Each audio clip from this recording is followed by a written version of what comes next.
আসসালামু আলাইকুম ভিউয়ার্স, জানিয়ে দিব এই মুহূর্তে পাওয়া সর্বশেষ ইসরায়েল এবং ফিলিস্তিন যুদ্ধের সংবাদ শিরোনাম। শুরুতেই শিরোনাম, এরপরেই বিস্তারিত। আলহামদুলিল্লাহ, শুরুতেই জানিয়ে দিব ইসরায়েলি বাহিনী গাজায় প্রবেশ করেছিল এবং তারা পরাজিত হয়েছে। শুধু তাই নয়, ইসরায়েলি সৈন্যরা গাজা থেকে পিছু হটতে বাধ্য হয়েছেন বলে মন্তব্য। এরপরেই জানিয়ে দিব হামাসের হামলায় ইসরায়েলি সৈন্য নিহত, সাজোয়া যান ধ্বংস।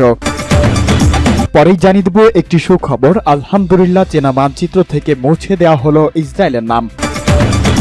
জানিয়ে দেব ইসরায়েলকে পূর্ণ শক্তি দিয়ে মোকাবেলা করার প্রতিজ্ঞা হামাসের, যুদ্ধে বিজয় অর্জন করা ছাড়া তারা পিছু হটবে না বলে মন্তব্য। জানিয়ে দেব সমালোচনার মুখে পড়ে ক্ষমা চাইলেন ইসরায়েলের প্রেসিডেন্ট নেতানিয়াহু। সর্বশেষ জানিয়ে দেব এবার মাথামোটা ইসরায়েলকে শিক্ষা দিতেই কঠিন হামলা চালিয়েছেন ইয়েমেনের হুতি বিদ্রোহী গোষ্ঠীরা। শুনছিলেন শিরোনাম, এখন বিস্তারিত। তবে তার আগে ভিডিওটিতে একটি লাইক ও কমেন্টস করে জানিয়ে দিন এই সংবাদ সম্পর্কে আপনার মূল্যবান মতামত। চ্যানেলটি সাবস্ক্রাইব করুন সবার আগে সত্য ও নির্ভরযোগ্য সংবাদ শুনুন।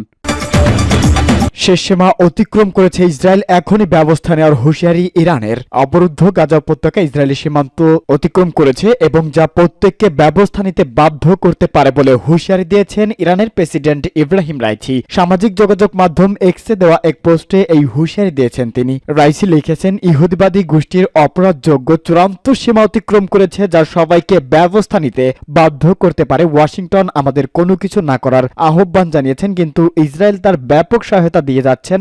যুক্তরাষ্ট্র মধ্যপ্রাচ্যের প্রতিরোধ অক্ষের কাছে সতর্ক বার্তা পাঠালেন। যুদ্ধক্ষেত্রে তাদের কাছ থেকে পরিষ্কার জবাব পেয়েছে সিরিয়া এবং ইরাকে মার্কিন বাহিনীর উপর ইরান সমর্থিত সশস্ত্র গোষ্ঠীগুলোর কথা উল্লেখ করে এই মন্তব্য করেছেন তিনি। মধ্যপ্রাচ্য জুড়ে ইরান সমর্থিত সশস্ত্র বিভিন্ন গোষ্ঠীকে প্রতিরোধ অক্ষ হিসাবেই মনে করে ইরান। অবরুদ্ধ গাজা উপত্যকায় ক্ষমতাসীন গোষ্ঠী হামাস এবং লেবাননের সশস্ত্র প্রতিরোধ আন্দোলন হিজবুল্লাহ এই প্রতিরোধ অক্ষের অংশ। গত 7 অক্টোবর হামাস ইসরায়েল যুদ্ধ শুরুর পর থেকে হামাসের পাশাপাশি লেবাননের দক্ষিণ অঞ্চল থেকে প্রায় প্রত্যেক দিনই ইসরায়েল রকেট ও ক্ষেপণাস্ত্র হামলা চালিয়ে আসছে হিজবুল্লাহ। লেবাননের সশস্ত্র গোষ্ঠীর সাথে ইসরায়েলের নতুন যুদ্ধের ফ্রন্ট তৈরি হওয়ার আশঙ্কা তৈরি করেছে ইসরায়েলি বাহিনীর সাথে। সীমান্ত সংঘাতে হিজবুল্লাহর কয়েকজন সদস্য নিহত হয়েছেন। হিজবুল্লাহর হামলা বৃদ্ধি পর ইসরায়েলের উত্তরাঞ্চলীয় সীমান্ত এলাকা থেকে লাখ লাখ মানুষকে সরিয়ে নেওয়া হয়েছে। ইরানের প্রেসিডেন্ট বলেন, মার্কিন কর্তৃপক্ষ হামাস ইসরায়েল যুদ্ধ তেহরানকে না জড়ানোর বিষয়ে সতর্ক করে দিয়েছে। অন্যদিকে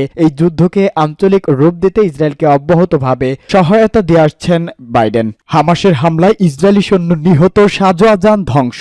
অবরুদ্ধ গাজা উপত্যকায় ফিলিস্তিনি স্বাধীনতাকামী গোষ্ঠী হামাসের সাথে ইসরায়েলি সৈন্যদের তুমুল লড়াই চলছে। গাজা উপত্যকায় 5 কিলোমিটার ভিতরে ঢুকে হামাসের বিশাল সুড়ঙ্গ নেটওয়ার্কের গাজার ক্ষমতাসীন ওই গোষ্ঠী যোদ্ধাদের সঙ্গে ইসরায়েলি সেনারা লড়াই করছে। এই লড়াইয়ে ইসরায়েলি এক সৈন্যকে হত্যা ও কয়েকটি সাজোয়া যান ধ্বংসের দাবি করেছেন হামাস। এক বিবৃতিতে হামাসের সশস্ত্র শাখা কাসেম ব্রিগেড বলেছেন, আমাদের যোদ্ধারা গাজা শহরের উত্তর পশ্চিমে ইসরায়েলি বাহিনীর সাথে সংঘর্ষে লিপ্ত আছে। সময় হামাস যোদ্ধাদের ছোড়া গোলাবারুদ আঘাতে ইসরায়েলি এক সৈন্য নিহত এবং একটি ট্যাঙ্ক ও বুলডোজার ধ্বংস হয়েছেন। হামাস বলেছেন, তাদের যোদ্ধারা উত্তর গাজায় ইসরায়েলের 3টি সাজোয়া যান এবং ইরেস ক্রসিং এর পূর্ব দিকে আরেকটি সাজোয়া যান গোলা বর্ষণ করে এবং বিস্ফোরণ ডিভাইসের বিস্ফোরণ ঘটিয়ে বিধ্বস্ত করে। আল কাসেম ব্রিগেড ইসরায়েলি সৈন্যদের সাথে যোদ্ধাদের সংঘর্ষের ভিডিও সামাজিক যোগাযোগ মাধ্যমে প্রকাশ করেছে। এতে দেখা যায় গাজার উত্তরাঞ্চলে একটি সীমান্ত ক্রসিং এর কাছে ইসরায়েলি বাহিনীর সাজোয়া যানে গোলাবর্ষণ করেছে যোদ্ধারা। গত 7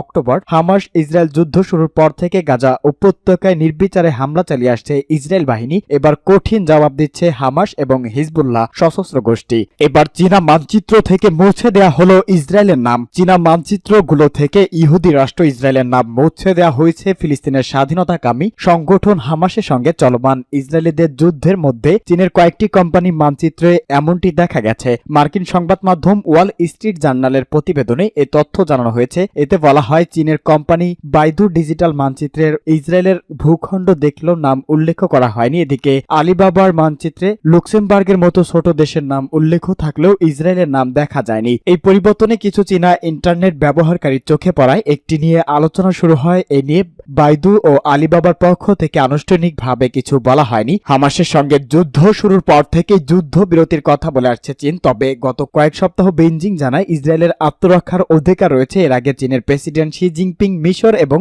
অন্যান্য আরব দেশগুলোর সমন্বয়ে যুদ্ধবিরতির আহ্বান জানিয়েছিলেন। গাজা উপত্যকায় গত 23 দিন ধরেই সংঘাত চলছে। এ সময় গাজায় ইসরায়েলের নির্বিচার বিমান হামলা ও গোলাবর্ষণ এ পর্যন্ত 8,000-এর বেশি ফিলিস্তিনি নিহত হয়েছেন। গত 7 অক্টোবর হামাসের আকস্মিক হামলার পর গাজায় হামলা শুরু করে ইসরায়েলকে পূর্ণ শক্তি দিয়ে মোকাবেলার প্রতিজ্ঞা হামাসের। গাজায় ইসরায়েলের সামরিক বাহিনী আকাশ ও স্থল হামলা জোরদার করেছে। এর প্রতিক্রিয়ায় ফিলিস্তিনি স্বাধীনতাকামী গোষ্ঠী হামাস বলেছেন পূর্ণ শক্তি দিয়ে শত্রুর মোকাবেলার জন্য প্রস্তুত রয়েছেন তারা। হামাসের পক্ষ থেকে এক বিবৃতিতে এই তথ্য জানিয়েছেন। বিবৃতিতে হামাস বলেছেন আল কাশেম ব্রিগেডস ও ফিলিস্তিনি প্রতিরোধ বাহিনীগুলো ইসরায়েলি আগ্রাসন পূর্ণ শক্তি দিয়ে মোকাবেলার জন্য এবং তাদের অনুপ্রবেশকে ব্যর্থ করতে পুরোপুরি প্রস্তুত। নেতানিয়াহু ও তার পরাজিত সেনাবাহিনী কোনো সাময়িক বিজয় অর্জনে সক্ষম হবে না। এর আগে গত শুক্রবার টেলিভিশনে দেওয়া এক ভাষণে ইসরায়েলি সেনাবাহিনীর মুখপাত্র ড্যানিয়েল হাগরি বলেন, আমরা গাজা সিটি ও চারপাশ এলাকায় হামলা